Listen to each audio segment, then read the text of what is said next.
உதவிக்கு போக முடியும். ஆனா போனவங்க வந்து நாங்க அங்கேயே தான் நின்று பார்த்துட்டு இருக்கோம். அந்த ரூட்ல போற ஆம்புலன்ஸ் திரும்பி போலீஸ்காரங்க இந்த ரூட்ல விடுறாங்க. ஆனா பொதுமக்களை உள்ள விட மாட்டேங்கிறாங்க. அதே மாதிரி நீங்க பாத்தீங்கன்னா இங்க இருந்த நிறைய பேனர் இருந்தாச்சு. இதே வந்து தாங்கச்சிக்காரன் தாயாரையுமே பேனர் கிழிக்க மாட்டான். ஆனா பேனர் கிழிஞ்சிருக்கு. நிறைய பேத்துக்கு கூட வந்தவங்களுக்கு என்ன கூட வந்த பசங்களுக்கு நிறைய பேத்துக்கு சட்டையில கத்திய வச்சு கிழிச்சிருக்காங்க. கத்திய வச்சு கிழிக்கிற அளவுக்கு என்ன சூழ்நிலை உண்டாச்சு? எதுவுமே ஆகல.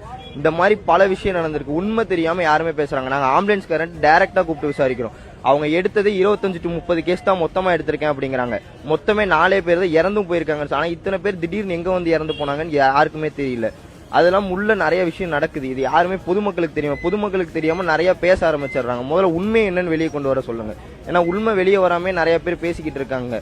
நீங்களே பாக்குறீங்க, நிறைய பேத்துக்கு கிழிச்சிருக்காங்க, நிறைய பேர்த்த போட்டு மிதிச்சிருக்காங்க. நிறைய விஷயம் உள்ள நடந்திருக்குது. எதுவுமே தெரியும். ஆம்புலன்ஸ் சும்மா நிறைய ஆம்புலன்ஸ் வந்திருக்கு. அதை பொதுமக்களே ஸ்டாப் பண்ணிருக்காங்க. பொதுமக்களே நிறுத்தி ஏன் சும்மா ஆம்புலன்ஸ் நீ கொண்டு வரதுக்கு அவங்க எதுவும் பேச மாட்டேங்கிறாங்க. கட்சி துண்டை போட்டு உள்ள வந்திருக்காங்க. இது என்ன ஏதுன்னு யாருக்குமே தெரிய மாட்டேங்குது. இதை முதல்ல கொண்டு வாங்க வெளியே. ஏன்னா வெளியே கொண்டு வராம பொதுமக்கள் நிறைய பேர் இது உண்மைன்னு நம்பிக்கிட்டு இருக்காங்க. அதனால இதை முதல்ல வெளியே கொண்டு வர சொல்ற காவல்துறைக்கு சரியான விசாரணை நீங்க எடுத்து என்ன பண்ண முடியுமோ அதை பண்ணுங்க. ஏன்னா எல்லாமே போயிட்டு போட்டும். இது வந்து கட்சி மீட்டிங் மாநாடு இதெல்லாம் தவிர்த்துருங்க. ஒரு பொதுமக்கள் ஒரு ரசிகனை பார்க்க, ஒரு தலைவனை பார்க்க, ஒரு ரசிகனை பார்க்க வராங்க அப்படிங்கிறது தப்பு கிடையாது. ஆனா காவல்துறை எந்தவித சப்போர்ட்டுமே நமக்கு கொடுக்கல.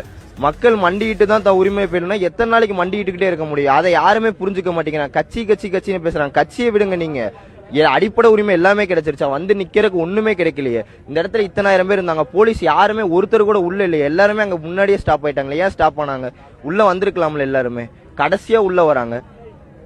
ஏன்னா நிறைய துறை இருக்கவங்க எல்லாருமே, அமைச்சர்கள் இருந்து எல்லாருமே அடுத்த 10 நிமிஷத்துல வராங்க. இங்க 7:30க்கு முடியுது. நீங்க நியூஸ்ல பாத்தீங்கன்னா தெரியும். 7:30க்கு முடியுது. 8 அரை மணி நேரத்துல கேஸ் எடுத்துட்டு போறாங்க ஆம்புலன்ஸ்காரங்க எல்லாரும். 8:15 அவங்க உள்ள இருக்காங்க. சென்னையில இருக்கவங்க எல்லாரும் இங்க எப்படி வந்தாங்க? அதை யோசிச்சிங்களா யாராச்சும்? யாருமே எதுவுமே யோசிக்க மாட்டேங்கிறீங்க. டக்கு டக்கு டக்குன்னு பேசிடுறீங்க. அதனால உண்மை என்னன்னு முதல்ல வெளியே கொண்டு வாருங்க.